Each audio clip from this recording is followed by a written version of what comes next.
Chapter number 15 खरा नागरिक। इसके लेखक है सुहास बाटक्के। इस लेसन में इन्होंने बताया है कि एक बच्चा जो कि स्कूल में पढ़ता है और कैसे उसकी लाइफ चलती है और अचानक से उसकी लाइफ में क्या चेंजेस आते हैं। जैसे कि यहाँ पे इस बच्चे का नाम है निरंजन। निरंजन एक स्टूडेंट है और वो अपनी पढ़ाई में कभी भी चूक नहीं करता है। तो इस पढ़ाई में उसका अभी पेपर होने वाला रहता है नागरिक शास्त्र का, ठीक है, सिविक्स का पेपर होने वाला रहता है।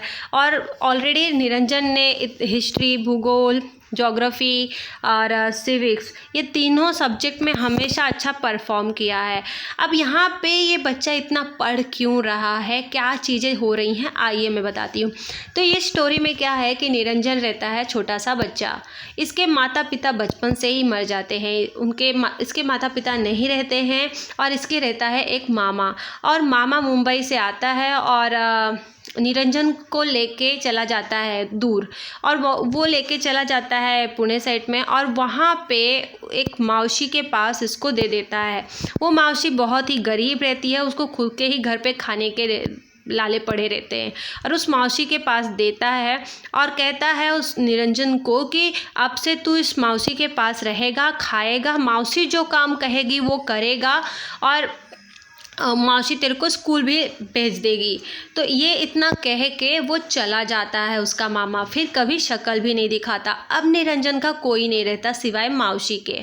अब वो जो मौसी थी तो वो गांव के किनारे रहती थी, जिसके कारण उसे दूर पड़ता था स्कूल जाने के लिए, बिकॉज सफ़र लंबा था स्कूल का, ठीक है। तो अब निरंजन को अब कभी कभी घर पे खाना मिलता, कभी कभी उसे भूखा ही सोना पड़ता, बिकॉज कि उसकी मौसी गरीब थी और उसे दे भी नहीं सकती थी, वो अफोर्ड नहीं कर सकती थी। तो घर का जो गाय का खाना रहता है, गाय को देखभाल करना और जो भी घर का छोटा मोटा काम रहता था, निरंजन उसे काम को सुबह सुबह करता और फटाफट से अपने पढ़ाई में बैठ जाता, और हमेशा फर्स्ट रैंक लाना उसको पड़ता था, बिकॉज कि उसके गुरुजी ने कहा था कि अगर तू फर्स्ट रैंक नहीं लाएगा तो तुझे जो स्कूल की बुक्स हैं और नोटबुक और जो भी चीज़ें लगती हैं वो सारी चीज़ें बंद कर दी जाएंगी, तुझे नोटबुक, पेन और स्कूल की बुक नहीं मिलेगी। अगर तू फर्स्ट रैंक लाएगा तो तुझे ये सारी चीज़ें मिलेंगी, साथ ही में तुझे वार लगा के देंगे। वार मतलब होता है निरंजन के पास खाने का प्रॉपर नहीं हो पाता था, इसीलिए उसके टीचर ने कई लोगों से बात करके रखा था कि एक दिन आप इसके घर पे आप इसको ले लेना खाने के लिए ऐसे। तो हर एक दिन वो दूसरे लोगों के घर पे जाता और मेहमान बन के खाता था अलग अलग लोगों के पास। तो उसके गुरुजी ने सेट किया था टीचर ने, ठीक है। अब यहाँ पे इसी वजह से निरंजन का खाना खाना ये इम्पोर्टेंस है, और इसीलिए निरंजन क्या करता कि उसको वार चाहिए था, ठीक है। तो वार चाहिए था उसको, और इसीलिए और वो फर्स्ट रैंक भी लाता था, बिकॉज अगर ये दोनों नहीं फर्स्ट रैंक नहीं लाएगा तो फिर इसको सारी फैसिलिटी बंद हो जाएगी। अगर ऐसा हुआ तो क्या खाएगा, इसीलिए निरंजन हमेशा फर्स्ट रैंक लाता था।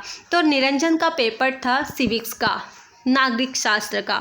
सारे पेपर ऑफ कोर्स उसके अच्छे रैंक में गए, बहुत अच्छा पेपर गया, लेकिन ये नागरिक शास्त्र का पेपर की तैयारी कर रहा था, तो सारा काम करके निरंजन हमेशा की तरह पढ़ाई करने बैठ गया है। और बैठने के बाद में उसके टीचर्स कहते थे कि चीज़ें कैसी याद होनी चाहिए, तो वातावरण, अच्छे वातावरण में और नेचर के बीच में रहना तो चीज़ें याद रहेंगी, ऐसा उसके गुरुजी कहते थे। उसी को वो फॉलो करता था, गुरुजी की बातों पे उसे श्रद्धा थी और गुरुजी पर वो ट्रस्ट करता था, और गुरुजी से बहुत प्रेम भी करता था वो, इसीलिए गुरुजी का वो फेवरेट स्टूडेंट था। फिर क्या होता है कि उसका पेपर है तो वो जाता और पढ़ता था। तो वो जब पढ़ता तो उसे पढ़ते पढ़ते उसको ध्यान ही नहीं रहा कि कब टाइम निकल गया। 9 बज गए थे, उसे निकलना था, बिकॉज उसका 10 बजे का पेपर था। तो वो वहाँ से निकलता है और उसे एक जन के यहाँ वार खाने भी जाना था ना, खाना खाने के लिए भी जाना था। तो पहले वो वहाँ से निकला, तो मौसी का घर दूर है इसलिए उसको चलने में थोड़ा टाइम भी लगता था। जाके खाना खाया और खाते के फिर जब वो 9:50 होने ही वाले थे, उसको पेपर देने के लिए जाना था, तो वो वहाँ से निकलता है तो देखता है कि उधर एक रेलवे आ गई है, इसकी वजह से पुल अच्छा बन गया है, तो काफ़ी थोड़ा रिलैक्स होना पड़ता है, नहीं तो बहुत चलना पड़ता था। तो पुल की वजह से निरंजन को बहुत बेनिफिट होता था चलने के लिए, मतलब ज़्यादा दूर नहीं आराम हो जाता था, बिकॉज पुल आसानी से क्रॉस हो जाती थी। ठीक है, तो अब क्या होता है कि निरंजन को पुल के पास एक पत्थर पड़ा मिला, तो उसने पत्थर को हटाया, बिकॉज निरंजन की एक खासियत थी कि अगर उसने ये काम नहीं किया तो किसी न किसी को तो हार्म होगा, और निरंजन ये नहीं चाहता था कि इसीलिए वो पत्थर को हटाया। साथ ही में जब वो रेलवे ट्रैक से निकल रहा था तो निरंजन देखता है कि वहाँ पे किसी ने वो ट्रैक्स को अलग रखा हुआ है और उसमें छेद भी किया हुआ है, शायद कोई नहीं चाहता था या फिर बहुत बड़ा एक्सीडेंट भी हो सकता है। अब निरंजन पहले सोच रहा था कि मैं भी बड़ा हूँगा तो ट्रेन से घूमूंगा, लेकिन निरंजन क्या देखता है कि ट्रेन में तो ये सारी चीज़ें हो गई हैं, ट्रैक में तो प्रॉब्लम आ गई, अगर यहाँ से ट्रेन गई तो कई लोगों का एक्सीडेंट हो सकता है, कई लोगों की मौतें हो सकती हैं।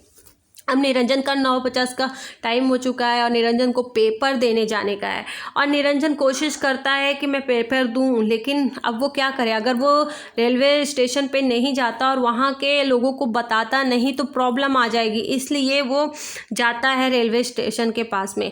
और उधर पहले उसके माइंड में आता है, कुछ पल वो सोचता है कि मैं पेपर देने जाऊँ, अगर मैं पेपर देने नहीं जाऊँगा तो मुझे मेरा खाना जो रोज़ का मिलता है वो बंद हो जाएगा, मेरी पढ़ाई बंद हो जाएगी।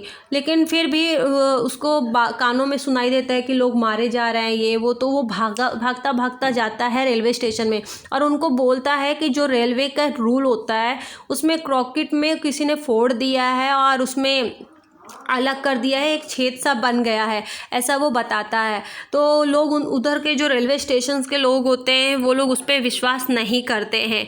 तो जब वो लोग उस पर विश्वास नहीं करते हैं तो रेलवे मास्टर को बोलता है कि अगर आपको मुझ पर भरोसा नहीं है तो आप मेरे को पुलिस के पास डाल देना, पुलिस के हवाले कर देना, लेकिन प्लीज़ आप यहाँ से चलिए और ट्रेन को कुछ टाइम के लिए रोक दीजिए, बिकॉज कि ट्रेन आ चुकी थी रेलवे स्टेशन पर और वहाँ से वो निकलने ही वाली थी, ट्रेन 5 ही मिनट में निकलने वाली थी, तब तक ये पहुंच गया और वहाँ पे वो लोगों को बताया। जब रेलवे मास्टर आके देखता है तो बोलता है अरे ये तो बहुत भयंकर दुर्घटना होने से बच गया। सब लोगों को पता चलता है कि फिर उन्होंने जो ट्रेन थी उसको और 3-4 घंटे ऐसे रुका के रखा और इसको भी, निरंजन को भी रुका के रखा। निरंजन भी एक साइड में रुका था।